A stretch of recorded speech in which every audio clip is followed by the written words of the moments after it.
Thank you, everyone.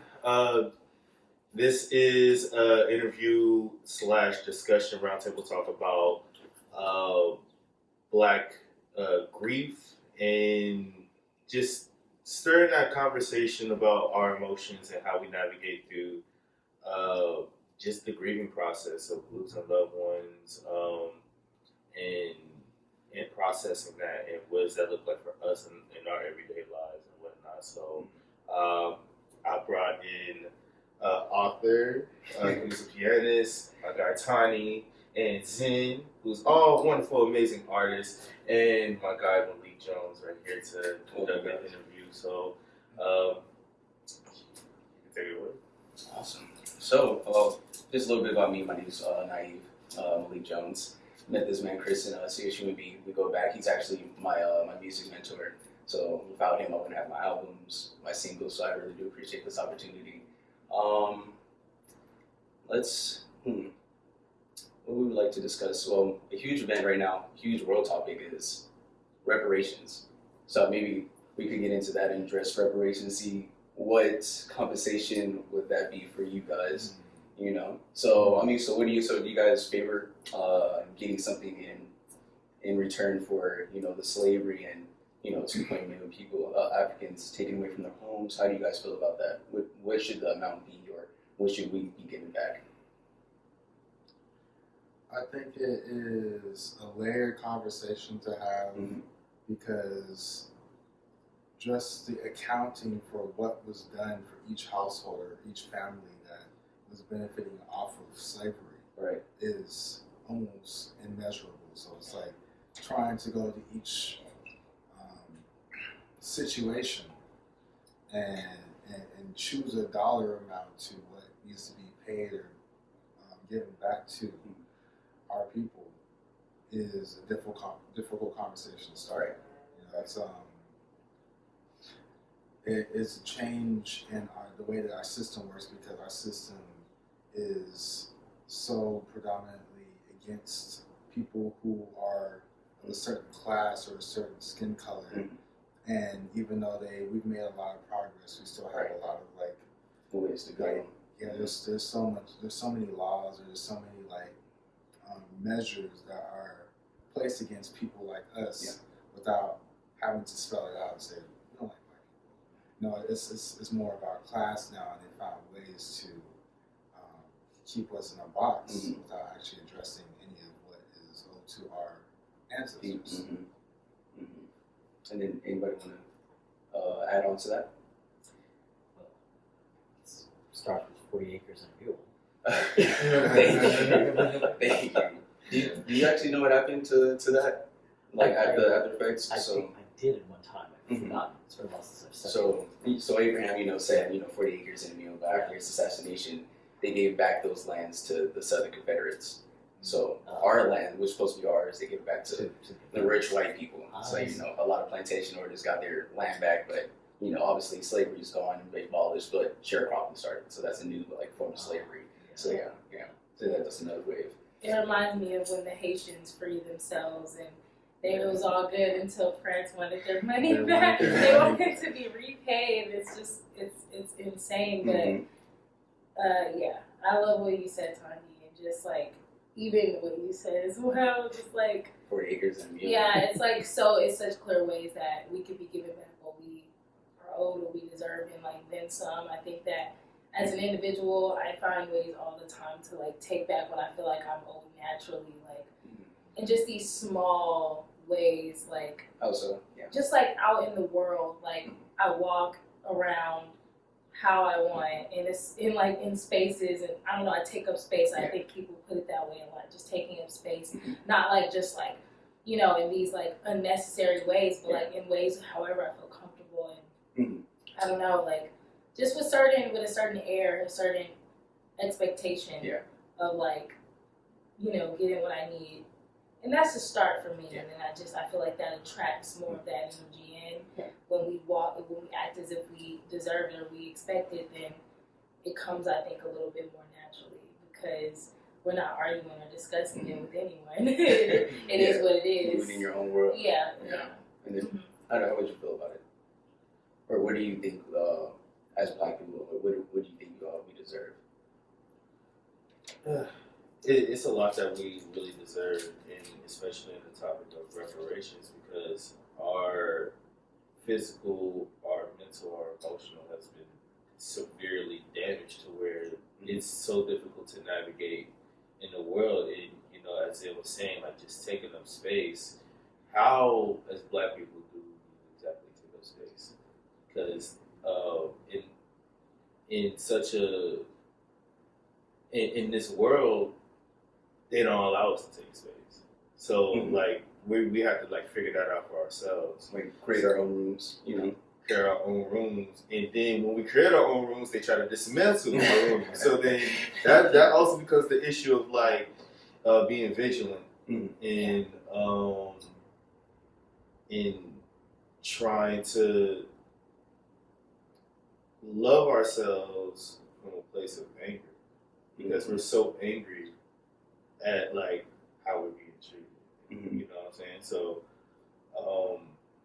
I mean, do you feel like we have a right? Like, what are the things that, as a Black community, do you think, or like just some of the things that you think like we're like angry about or like have like grief? Because we could, that could be a long conversation talking about police brutality, stuff like that. But what are other things that affect our communities?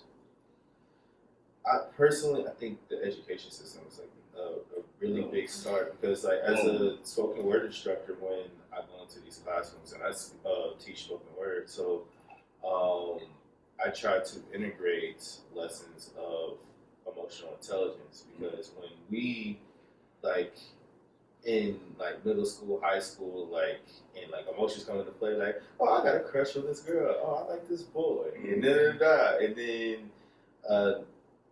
we're not taught like, hey, like these emotions, they're real, like how to process that, that, and then on top of that, again, there's as Black people, when we see police brutality.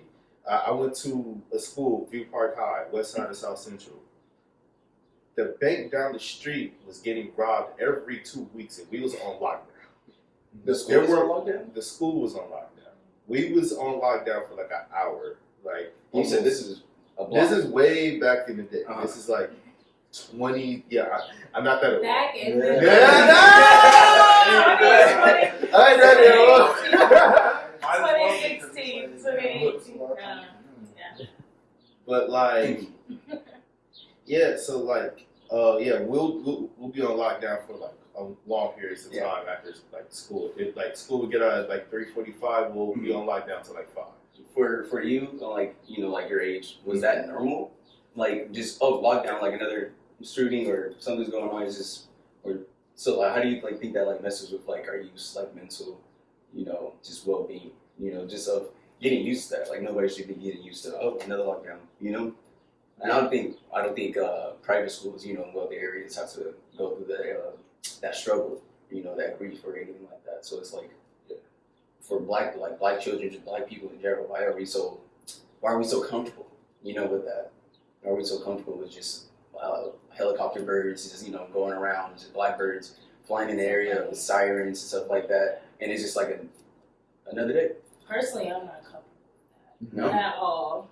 I think it disturbs my peace, and I don't know, I don't know if it's because I'm from like a smaller town where like we've had helicopters, but not like all day in the sky, like just hovering around. So like, I don't know. I don't know. It disturbs my peace personally, but I think it's definitely one of those things that's ingrained in us. Yeah. For like generations. It's like when you do something so many times, you develop the Stockholm syndrome. Being in the hood, like my brother is like, I wouldn't say afraid to leave our hometown, but he just is so comfortable. Like he doesn't like leaving the city, like, and it's so violent where I'm from. I'm from St. Louis, Missouri. My freshman year in college was me like literally terrified of police because I had just watched Mike Brown die in the street and like lay there for hours, and I'm like, I couldn't believe it. Like I was so, I don't know. Mortified.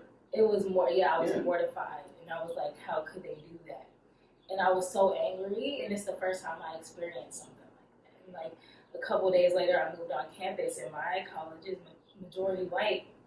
So I was like, I remember I tell this story, but I had this moment where I go in my dorm room, in the freshman dorms, and my window was stuck, and I literally have claustrophobia, like I do. And I just started panicking because I couldn't open this window, and I'm like, are they locking us in here? What are they gonna do to us students? Right. Like I was like freaking out, like I didn't trust Yeah. anything. Like it was the weirdest feeling and sensation, but it was a thing, and I'm just like, this is so strange. Like you know, you're not the same. Different environment. Yeah, for sure. Yeah. It's a trauma. Anything like that Yeah. for you, or I mean, like, are you used to it, you know, or against it, or? I had a different experience growing up because my parents grew up in Denver, and so they moved to Long Beach. Oh. Um, I got family out there. And so I grew up in a, like hood adjacent, where it's right down the street, right across the street. But like my mom, because of like where she came from, her experience, she wanted me to have something completely different. So she sent me around all these white children, these white neighborhoods. So I never experienced that, but then I would go back home and hear all of that. And for me, having that experience, like all it took was me being in this neighborhood right across the street from, right across the street from all of that, for me to have a completely different experience and still have friends that I grew up around, still experiencing that, having family still experiencing that.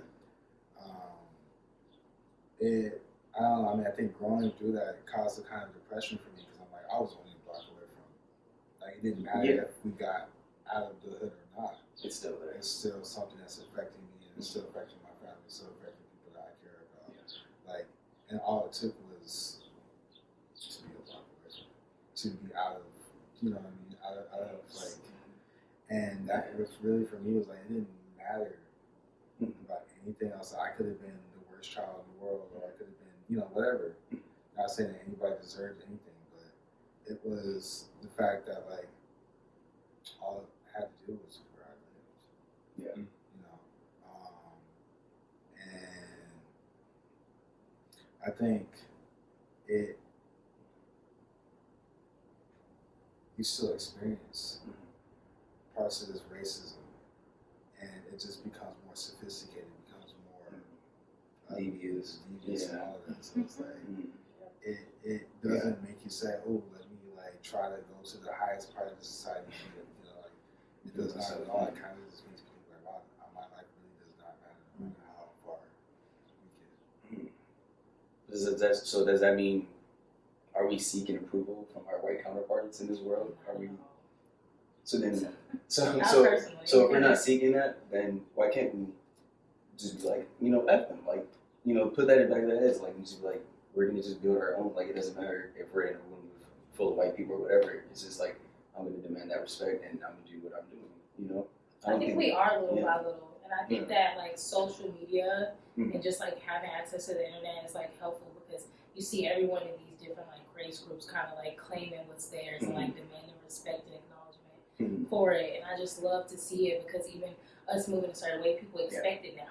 Like I'm reading comments under like super racist posts. So I saw this post where some people were like out in spring break in Florida, and a black girl, she was all dressed up, she was drunk, they had her cuffed, and the lady cop is literally trying to like wrestle her and like throw her on the ground, but she's like, her core is strong, like she's not going down, and there's nothing but white people under there, like it's always one that look like them, and you should have tackled her, and you should have threw her down, you should have. Like, and they wonder why. Like, I'm just over here. And this like, is on the platform? Yeah, it was on Instagram, and wow.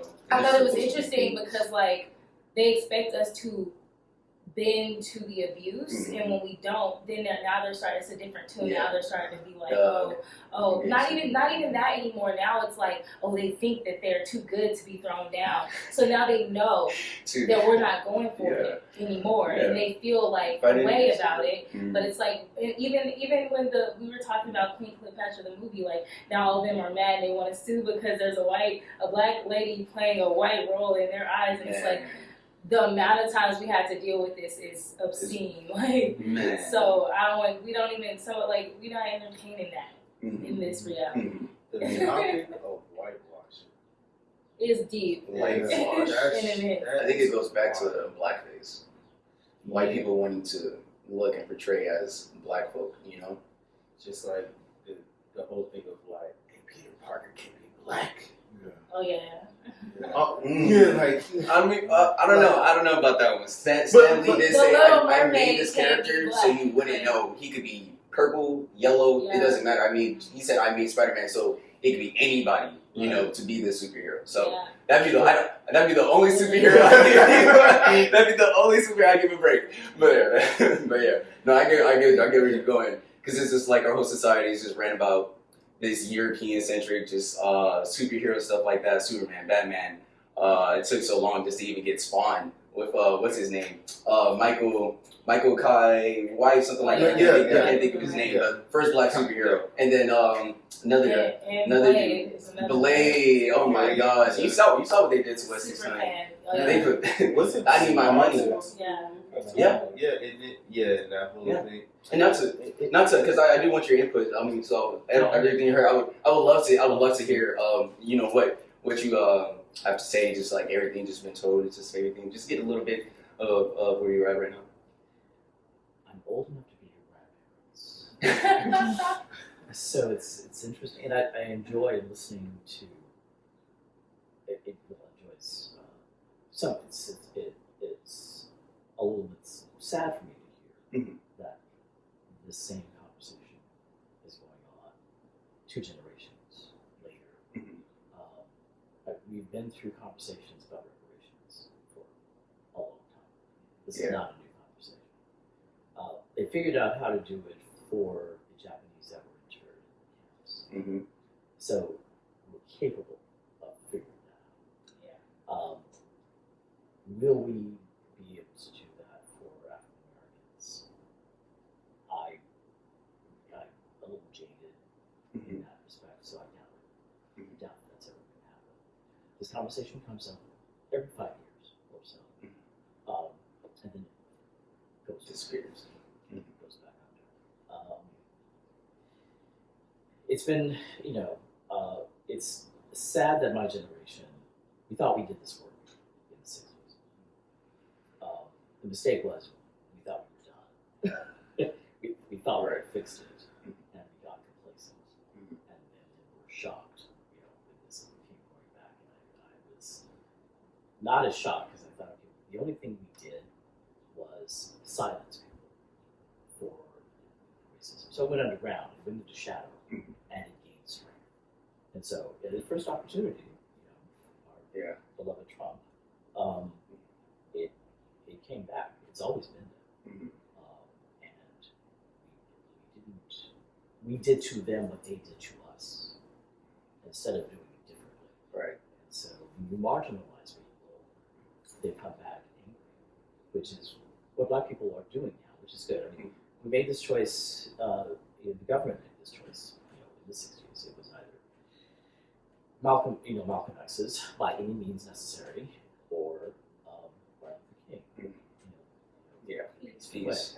So I don't think I would have been so peaceful if I was born in that time. I think I would have been more X. and certainly back then I wasn't. I was definitely more X. Mhm. In the 70s and 80s when I was coming up, that was would have been my choice because it didn't work. Enough is enough. Yeah. Enough is enough. Can you tell us just a little bit about like what you saw, growing up, Well, sorry.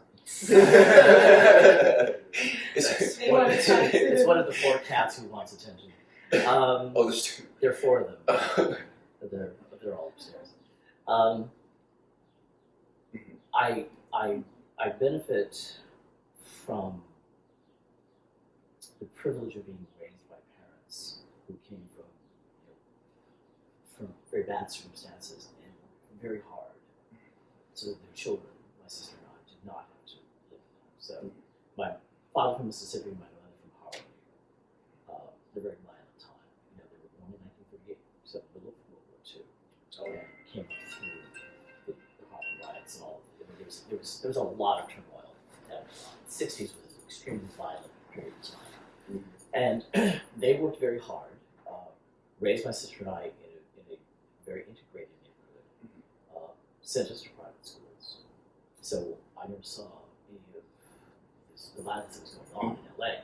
So I started school, in 1965. So Watts riots just happened at that point. So I remember watching Martin Luther King's funeral, Robert Kennedy's funeral, Malcolm X's funeral on television back then.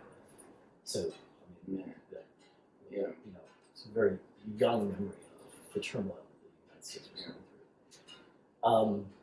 Unfortunately, we have gotten a little bit better. I think we have, but not what we Sure, we yeah. We have a long way to go. Mhm. A long way to go.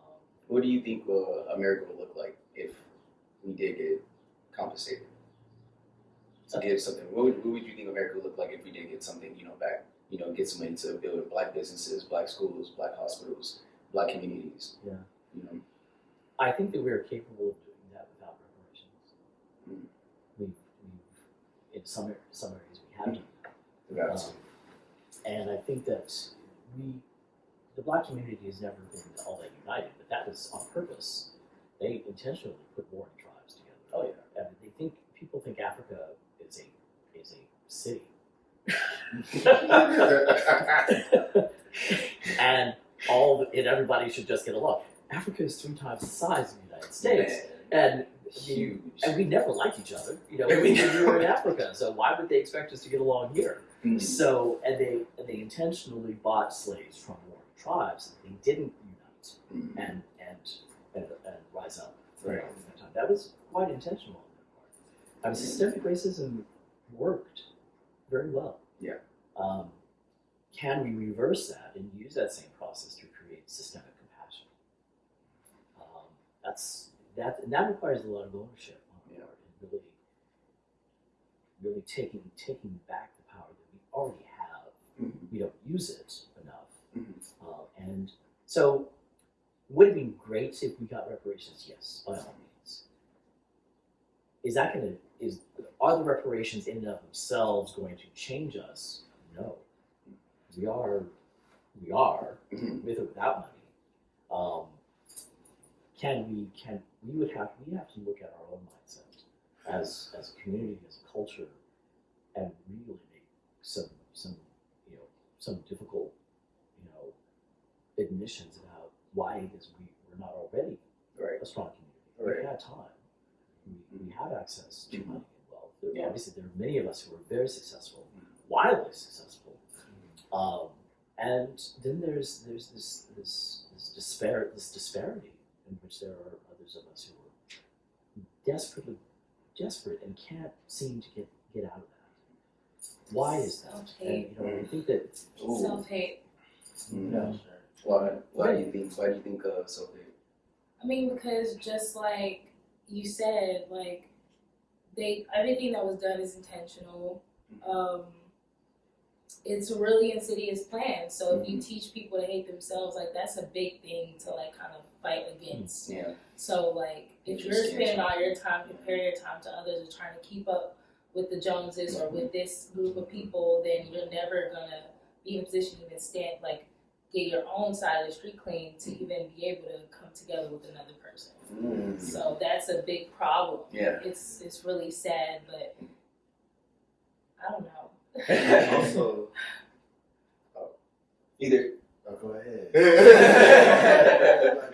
the self-hate, that transforming into hating people that look like us. Mhm. So then the tragic, really sad, unfortunate case of Nipsey Hussle. He got out the hood, give back to the hood, and that self-hate Mhm. that took him out. And also too, along with the conversation of our own resources, us recognizing the power of the Black dollar. Yeah, we do have access to things, I believe, but then historically there's been those systemic things of cutting funding. Mhm. For example, again, my old high school, we was thriving in the arts. arts. We had a huge music program. People was getting sent off to different places with like drawings and paintings and whatnot. All that got cut by the time before I graduated. Well, before I graduated. And this is a predominantly black school. This is a black, all 100% black. Yeah. So did they say, oh, we can't have this program because testing scores went down, or what was the necessary cause to taking that money away?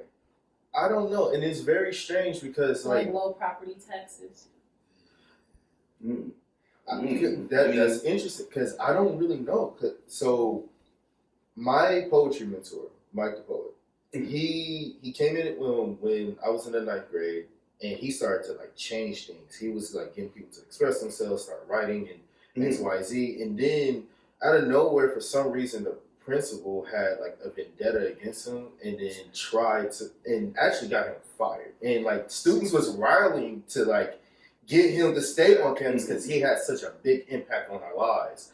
But for some odd reason, they don't like the arts. The power that be, yeah. And it's so bizarre. And the other bizarre thing is that, so this is a 100% black African American school. Our CEO was a white man named Michael.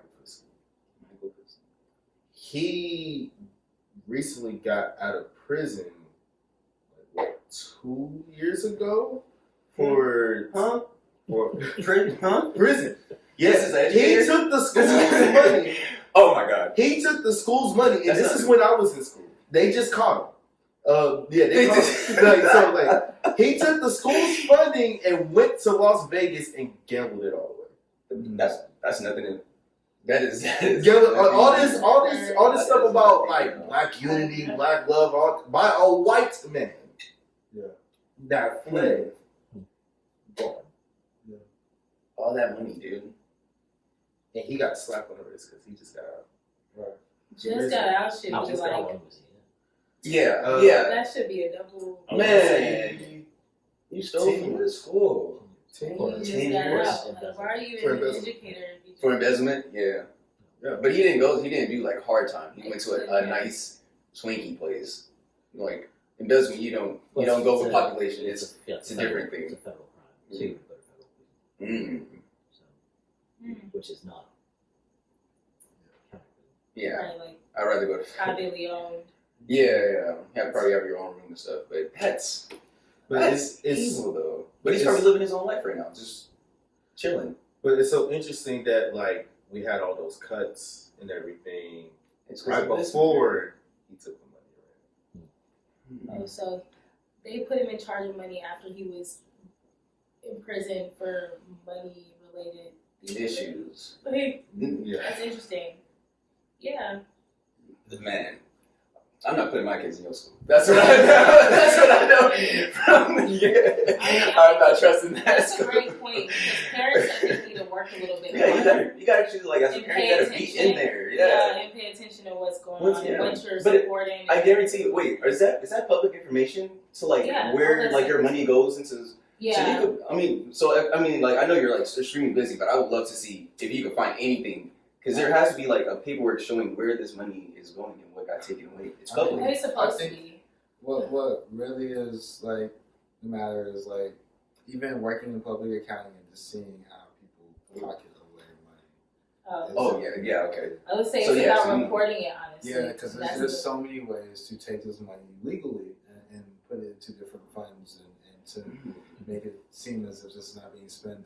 Maybe it's a meeting. It's a meeting expense, and they've gone to where. Yeah. And we pay for all the plane tickets, we pay for this and that, because we need to discuss what we're doing for the next year.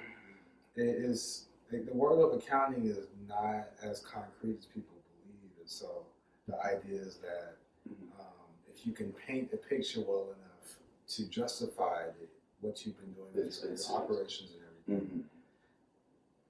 And someone can follow the logic and say, here, I've matched with your receipts. Here's everything that's spent on. This seems to be it's hard to discredit. Yeah.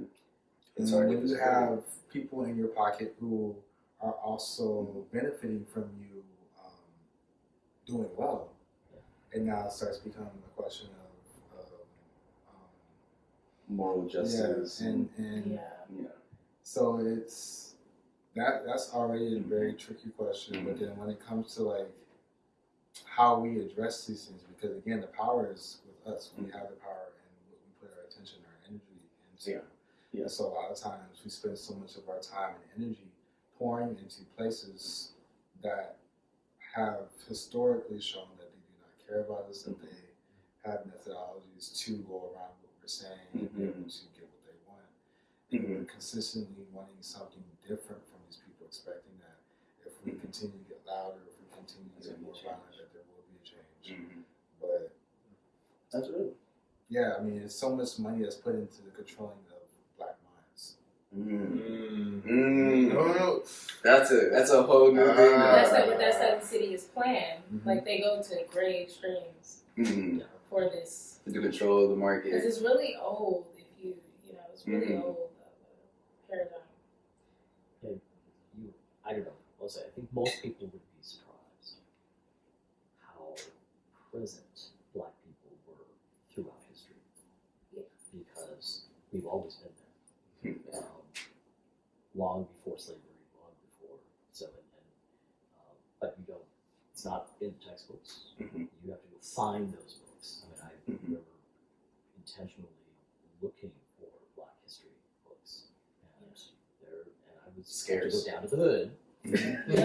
South Century, find those books, and just learned so much about, and it made me proud to be Black, to understand that I am a part of this history, even though they keep trying to deny me, Rewrite it. and rewrite it and whitewash it, and and even with, I mean, I'm a classical musician.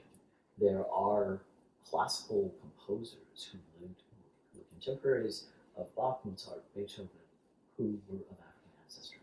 Chevalier? Or what? Chevalier. Chevalier. And he was one of many. And those people were there. And I now have a collection of their music and have intention, I haven't learned it yet, but I will eventually. I'm going to do a concert of those music and compare and contrast it to here's what this person did who lived at the time of Mozart. And it's oh my gosh. Yeah. So you don't start to see the acknowledgement until you get into the Romantic period with Scott Joplin and those composers who were unmistakably Black and unmistakably present, and jazz took hold. It was a great influence, both in Europe and the United States, and they couldn't help but acknowledge. So, but they were there before. They were present before. Yeah, we'll always be here. So that's, and you do, so the fact that we don't know that is intentional. The fact that it's not taught. My cousin texted me the other day, and what was he saying? How come I'm 45 years old, and how come I don't know this? I said, that's intentional, cuz. They don't want you to know. Yeah. I think I found out that like Boston massacres, before American Revolution and stuff like that, the person that was like in charge of the colony was a Black man. And like in the painting where like he shot, if I could like look it up, when we have time, but like it's literally a Black dude standing in front, and I was like, never knew that that's the actual leader of Boston, of all these white civilization, citizens and stuff. It was crazy. That's crazy. I never knew that like there were, after like during the Reconstruction era, there were actually Black folks that had become elected officials in their towns, and literally there were just groups of white people who would just go and just massacre. Yeah. And they'd raise the town. They just burned down. Yeah. Man, and it's a lot of Black towns like that, Black cities and stuff like that. I mean, we could look at what is it called? What is it? The New York, the park. What is that? The big park out there in New York. Yeah, the Central Park. Central Park. All that was Shantytown. Yeah, knocked down. Lake Lanier. Yeah, I was about to say all river. Yeah, East St. Louis, because I'm from St. Louis, Missouri, so East St. Louis was another one of those towns. I'm just talking about the mounds and the original people that were there. Do you still like see like some like the buildings or like some, or do you even see Yeah, there's like literal like ruins. Like if you go over there, there's literal like ruins. They can be really considered ruins. Yeah, pretty cool. Man, The lady was telling us that there's these mounds. Sorry, Oh no. and she was telling us that they literally found these like arrowheads. Like there's all these arrowheads just everywhere, and they literally have excavations where they've dug up like whole burial sites, and like before they alerted the like city that they were there, they would like charge people to come like see them and stuff like that. So like you said, Tani, like it's immeasurable, like the amount that they've come up off of like the oppression and the trauma and the mass genocide and systematic racism, and then it's like you guys already insane. kidnapped us, like it's like tortured tortured us. What else? And the original people as well, the native people. So it's like double the crime. Yeah. Where you were about to? It's kind of combining the two conversations of Black literature and genocide. So like just the endangerment of Black literature itself. Like you was talking about going to the hood in South Central to find like certain books to educate yourself. Like we just lost Esselwan books. Esselwan books in Lower Park. Yeah. That was one of the places I went. Oh. Yeah. You not find it. It's not in Barnes and Noble. It's not at Barnes and Noble. It's not. It's crazy. It's not at Barnes and Nobles. Guarantee. The importance of not only like our history, right, but these stories, the stories of today, the modern day stories. When I think about the banned books like How to Kill a Mockingbird, and that's something that I went through. Not in the sense of me like getting taken to court, but I was falsely accused at CSU. Could have been. Yeah, and I could have been. Yeah, and like I remember that that experience of being falsely accused of sexual assault. It took me a few years to come out and tell my folks like this happened to me, and my sister was crying, saying like, "You could have been in the till. You could have died off of that." My father was crying. I rarely see my father cry. And you know where we're at. Like just to like give you guys like a heads up. Like we're in Monterey. Like it's a nice area, but there's literally like a KKK like chapel like not that far away. So it's pretty conservative. Yeah. The fourth highest in California. Yeah. That's why I don't go to Carmel. Something like that. Like there's places I don't go. But things keep going. Yeah. And see, like when I go around as an artist and share my story, and like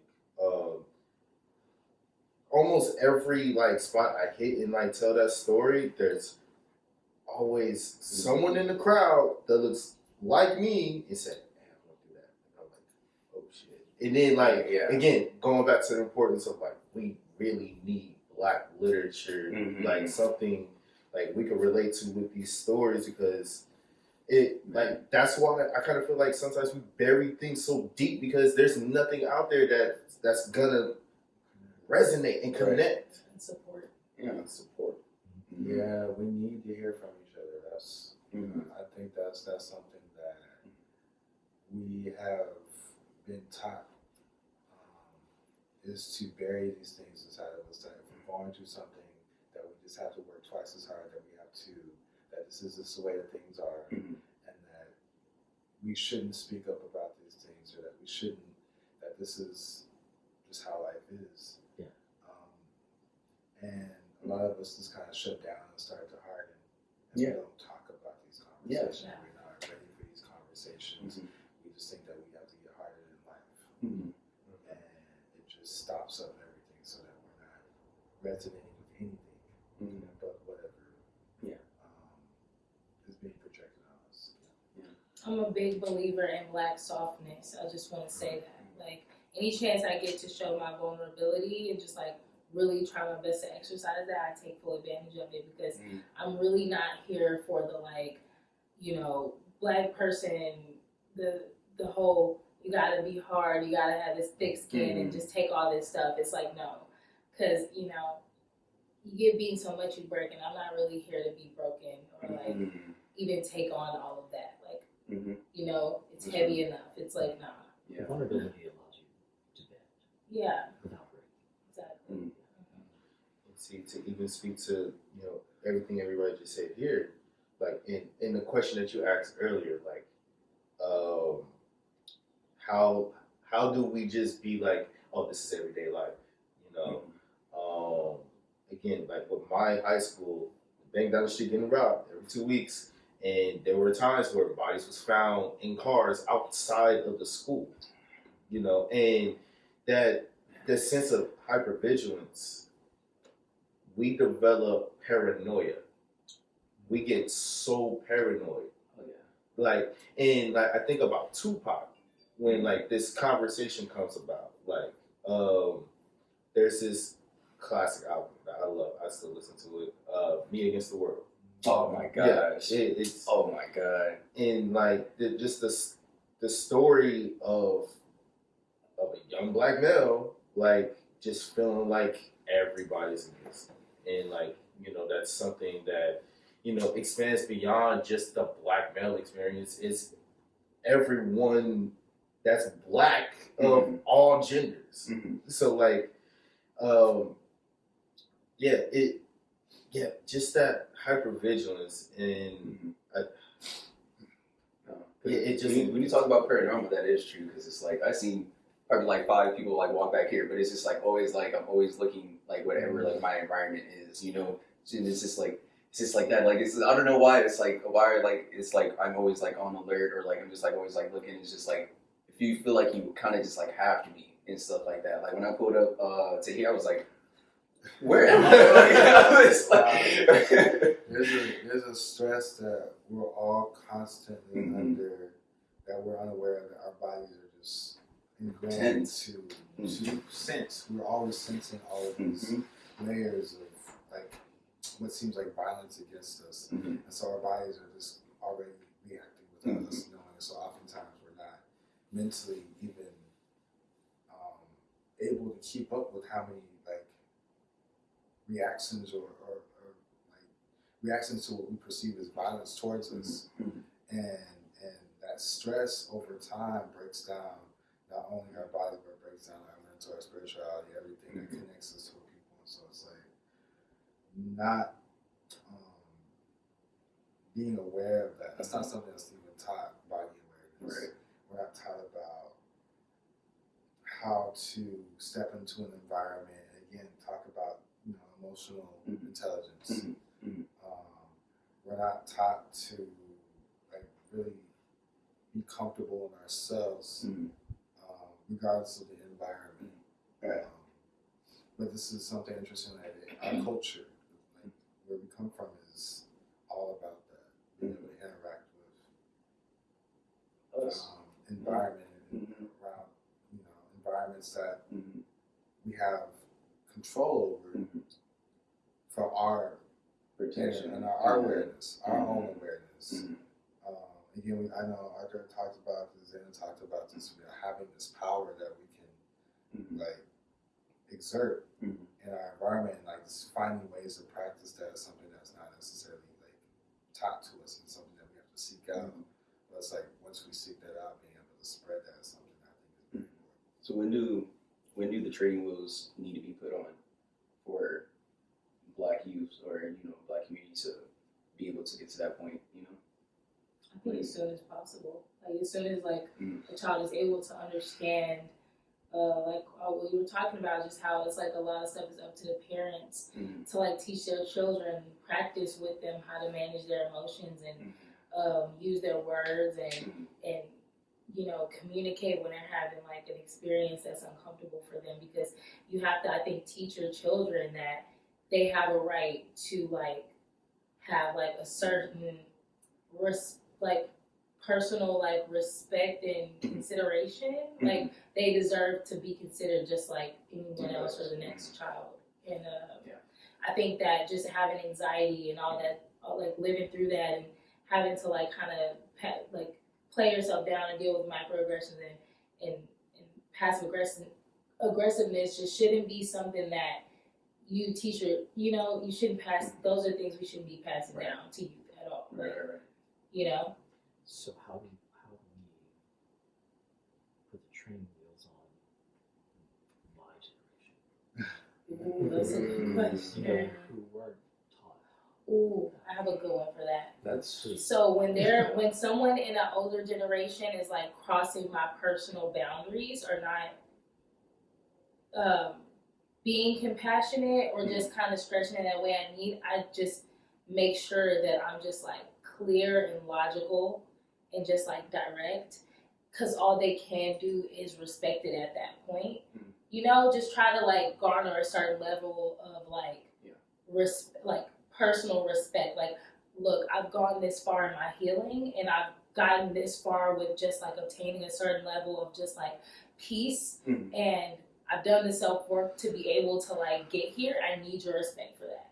I worked hard for this. Just because I got it a little quicker than you, that does not mean that I don't deserve like that consideration or that respect. You know, it's not easy to obtain that for yourself in this world. And I think that once an older person can admit that to themselves, it should be no problem granting that to a younger person, because it's true indeed. Like, it takes a lot of courage. It takes a lot of self-respect and self-love. I think that's something very important that you just said there, like having self-love and knowing when to put up boundaries between you and the world. I will not allow you to take this from me. Yeah. This is my time, this is my energy, this is my decision, this is my emotions. You cannot take this from me, no matter what you say. Yep. So with that, Precisely. getting your power back. with that, there's a question that I asked myself yesterday, and recently after a humble trip, my mindset definitely shifted into a more positive space. Me, Zen, and Tommy went to humble,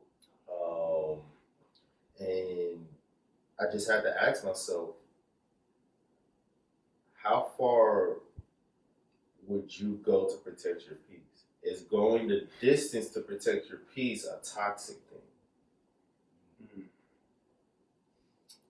Can it potentially get toxic? Can it be toxic? I feel like it depends. Yeah. For sure. You could go to an extreme limit, I believe. But It depends. I feel like at some point you may have to.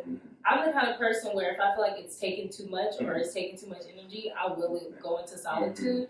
And I think that's like, it can't get toxic if you can go that route. Like, if you just keep inserting yourself in places where you just aren't getting what you need at that point, that's your pill to swallow. That's, you got to admit to yourself and take accountability. Like, okay, I'm not doing, like, you can only control what's in your space to control. So at some point you got to separate yourself, or it can get toxic.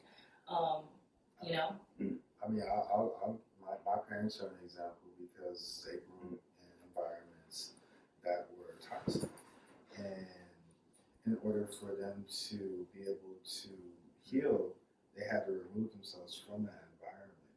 And so what it looked like to the family members was being abandoned.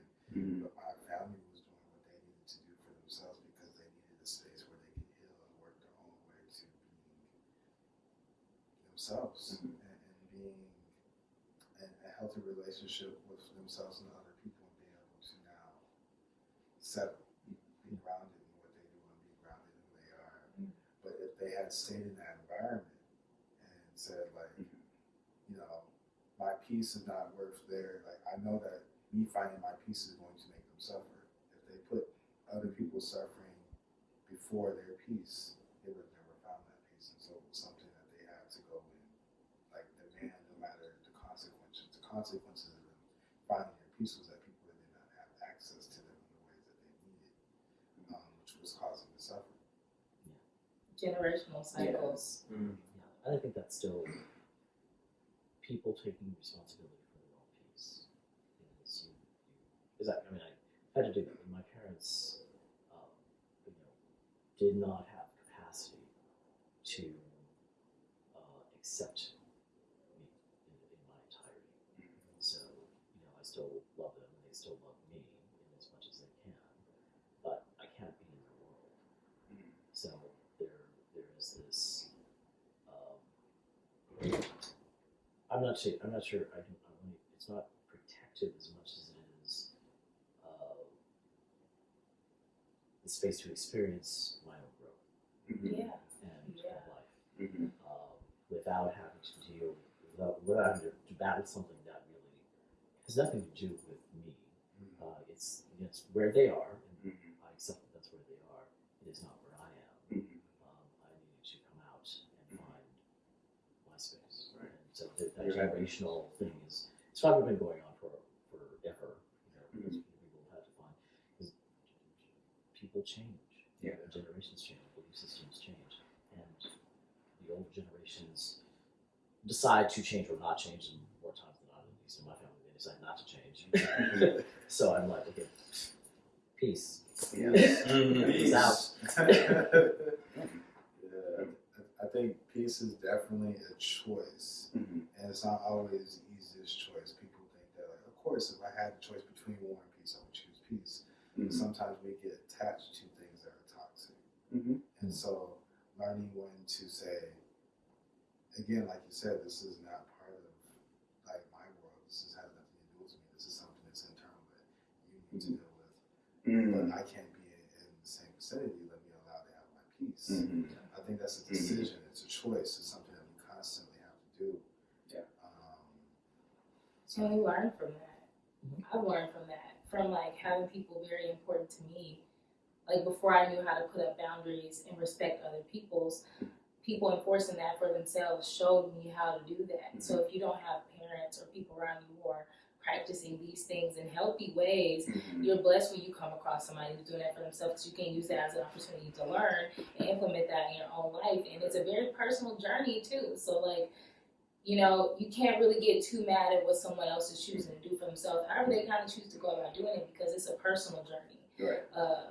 You're not gonna just start off just communicating the most healthiest or like in these perfect ways. Like you gotta do what you can to like get where you want. Get to that point. Yeah. And it's a personal journey, just like it's a spiritual journey. Like like you said, if you stop doing things, like it's generational. So it's the way of the world. Like it cycles. It rise and fall, and you know people are gonna do what they want. Some people like peace. Some people like war, and it's a balance. So all you can do is respect what another person is choosing to do for themselves. Yeah.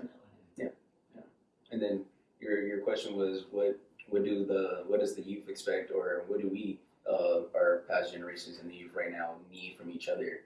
I think more than anything we need to listen to you guys, but it needs to go both hand in hand. You know, you can teach me something and I can teach you something just from generational gap, just things that we both know. And then I feel like if we can like so this is the thing, it's like about like black organizations and stuff like that. It's like it's never outside forces that take us down. It's just always inside that takes us down. So speaking of like Black Lives Movement, like me personally, I don't know what you guys like personal preference. If you guys were like for like that symbol, I'm for Black Lives, like Black Lives Matter, but not the group. And then to find out CEO is doing stuff with money and doing all these things. So it was just like it makes.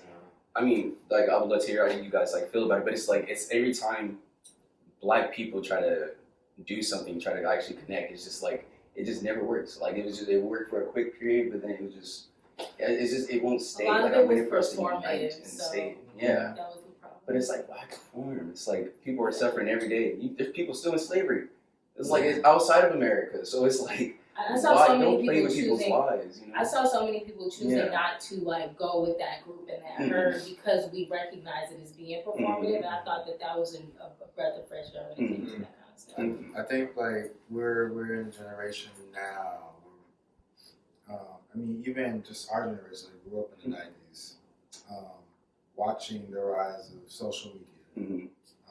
I remember my dad brought this big ass computer in, Windows computer and the monitor and all that. What's that? He was like, "This is a monitor's computer." I was like, "This is crazy." You know? This is In the house. Don't pass it what he did with the dial-up, man.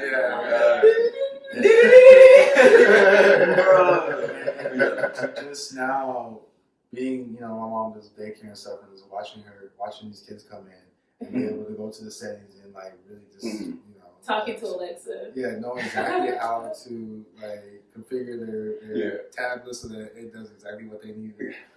And But we grew up in a generation where we can kind of see through all of this technology and see through all of these messages that are being put out by mass corporations. It's like things are very obvious to a lot of us now because we've seen it all. We've seen the whole creation of this thing that now, when a story comes out, everybody's heard that story, and you've already heard the arguments in the story. You've already heard both sides, and you're not even trying to listen. It's just in your social media feeds. And a lot of us are like detached from a lot of that because it's like we're already aware that a lot of the stuff is being manufactured. And so those of us that have been able to kind of slow down and have these conversations, it is like fresh air to see that there are a lot more people who are thinking critically about these things and slowing down, and like it is again like the attention of those people that like when we can redirect energy, you know how to redirect energy in your environment where there's all types of this chaos happening, but you can take whatever you need and do what you need to make a statement or a message. Then all of a sudden it creates a new paradigm for the people in your circles, and it's like if more people are focused on that simple act alone would change environments, change cities, change counties. It's a chain reaction, a domino effect. Well, going back to your generational statement, I think yes, the younger generation should listen to the older generation for two things: for their experience, but also for what's missing. What wasn't maybe available to the previous generation that is available now? That the new generation can do better. Because I think that my generation, I was born last year, the baby boomers, and I think my generation, we created all the madness that you guys now have. And, Thank you. But we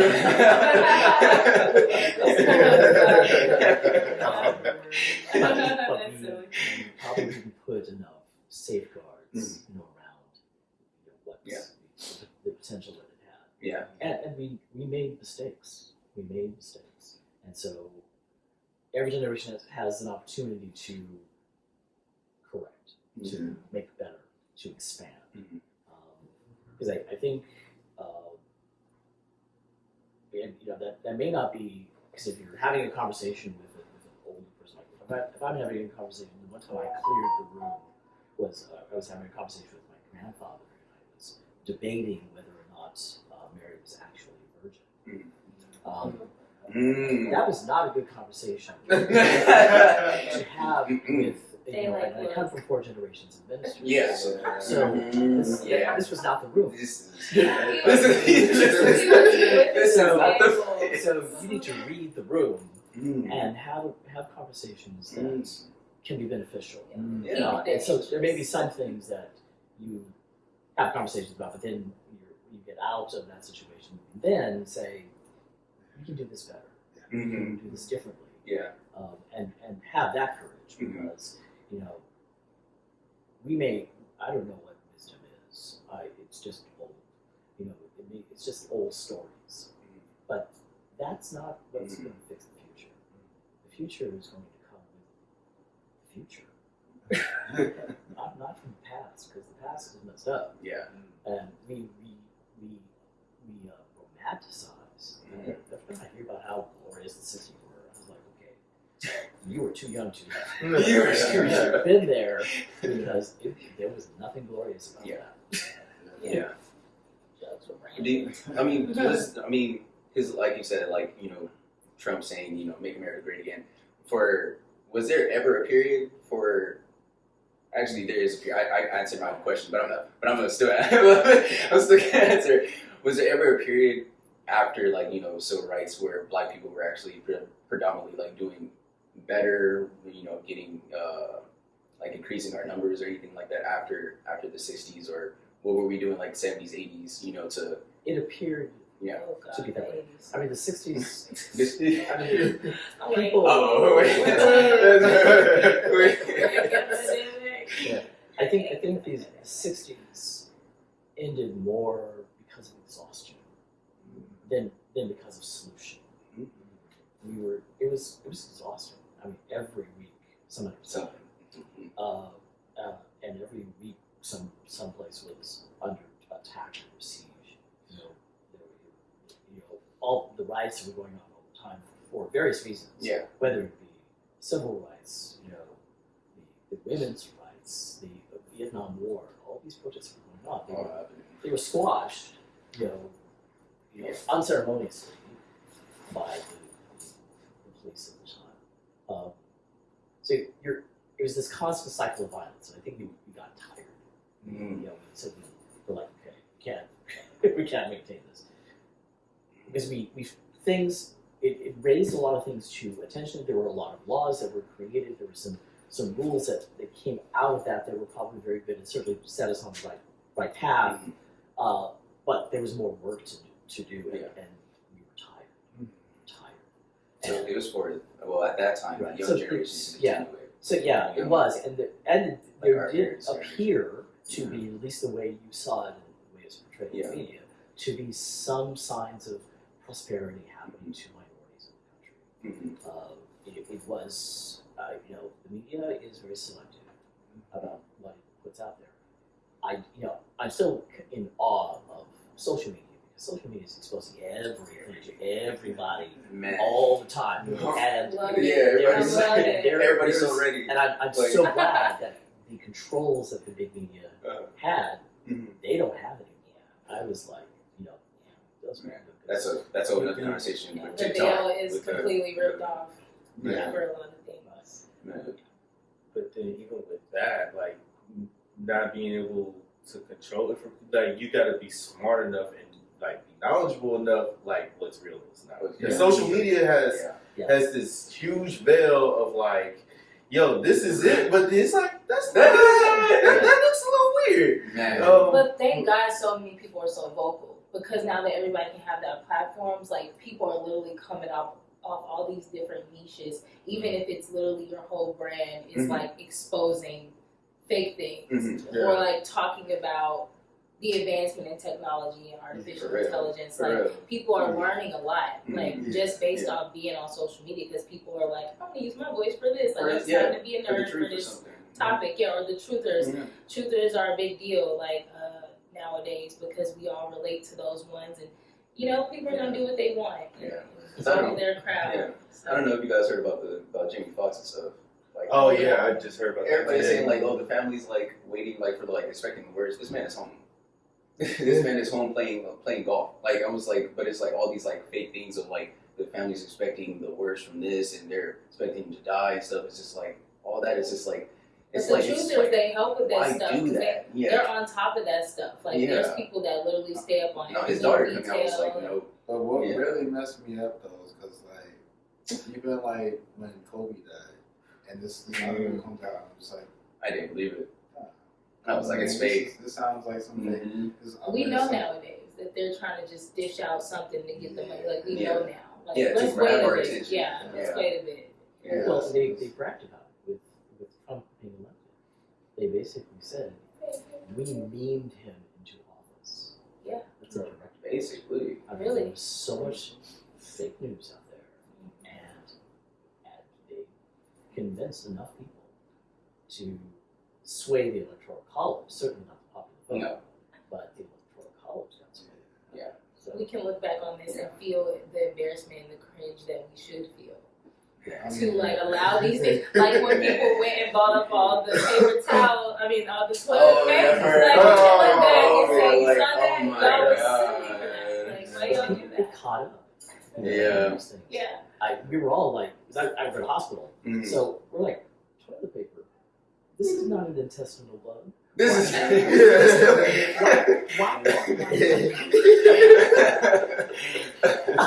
You have room. Oh, go ahead. I have one with Real quick, Last question. So, just discussing about COVID and vaccination. Are you guys all vaccinated, or what was your thought on getting I was that? required to.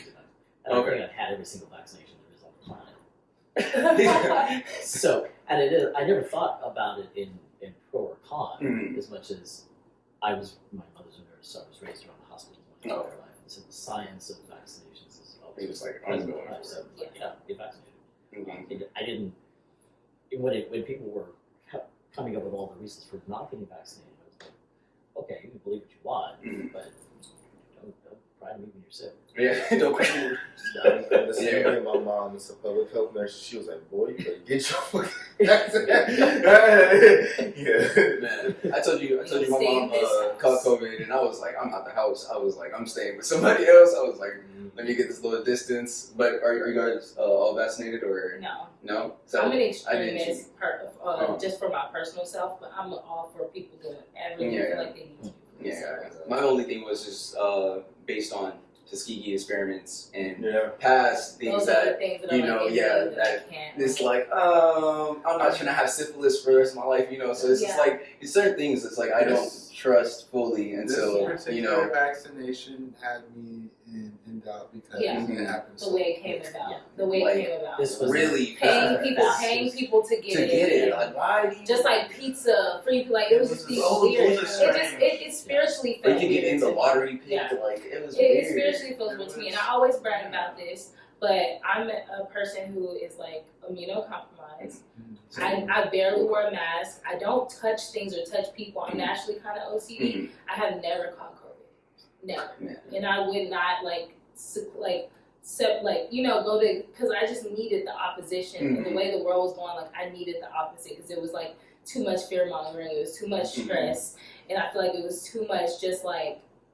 It just felt unnatural. A lot of things that was happening, and like the way the panic and the fear were developing, it just felt so like.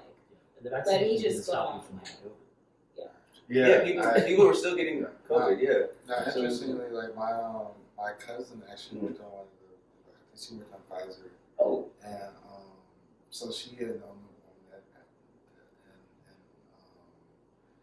and so she was arguing with a lot of my family members, like you need to get vaccinated, you need to get vaccinated, and it was just interesting to see that over the time period because like things happen as they happen. We did lose some family members. I had a cousin who did get the vaccine, and she caught that thing like 3 times in a row, like in like 3 or 4, and it was just. I think a lot of people realize like it's a lot more complicated than you believe, and like even with as much advancements as we have, everybody is different. We have to respect that. We can't just put out information just because we want it to be true. You can't force someone else to say. But I have to appreciate, not only did you choose not to get vaccinated, but you also chose to live in a way that kept yourself safe. Yeah. Yeah. And you have to, you can't get a vaccination and then go out and touch all kinds of That's things. So it's not gonna work. Right, it's not gonna work. And it's thinking that that's gonna fix things is wrong thinking. Yeah. So just because you get the vaccination doesn't mean you're safe. But because it was always both. It was always wear the mask, don't be touching stuff, wash your hands. Yeah. Don't be hugging up on people. I realized how nasty other humans were at that time. Like, well, not nasty, but like just not mindful.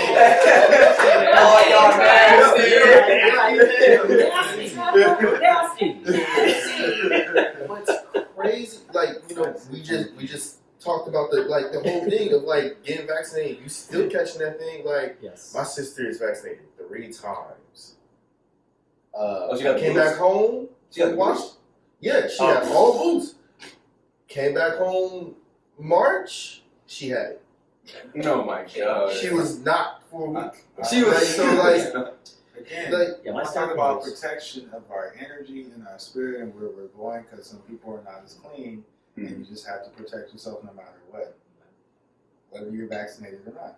And having a basic understanding of anatomy, biology, all of that stuff is important. I used to be so upset when I was younger, like a young person, like, we need to know more about our bodies. Why don't we know more about how our brain works and our body works? Like, that stuff always naturally fascinated me. But I was almost more fascinated about how people just didn't care about even knowing these basic things. Like, you can't just touch stuff and touch your eyes or your nose or your mouth.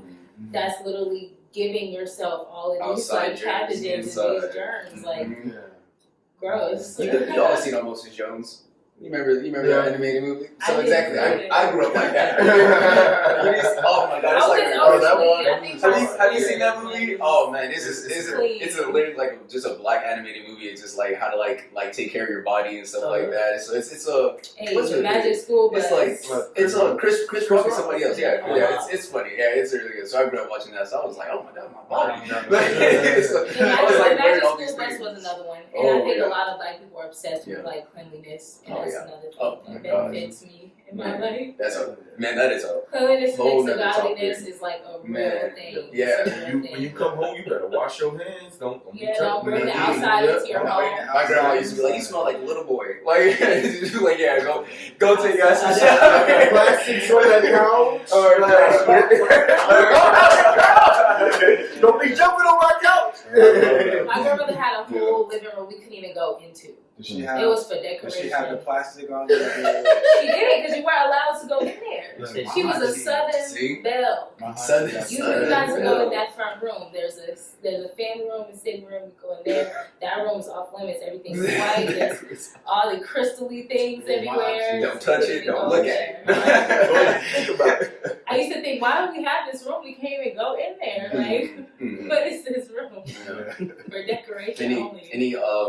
Any last statements or any last words of wisdom from our host? Well, from our author, and then from you as well. Just any last inspirational things or we want to leave with. Stay black. No, that's real. That is real. Stay black. Don't forget where you're from. Don't forget your family. Don't forget where you come from. Know where you want to go. Have a great understanding of self. So Last words of affirmation. Love yourself. Like, spend energy and time into yourself, because that is going to bring you everything that you need. Everything that you need is within yourself. So to spend time with yourself. Shay. Question everything. My daddy told me that one. And with that, guys, I would like to cheers to everybody. Cheers. Cheers. If you got your water or your ginger. Go to the Thank you. And thank you for letting us to have this space and Yes. have this openness. My pleasure.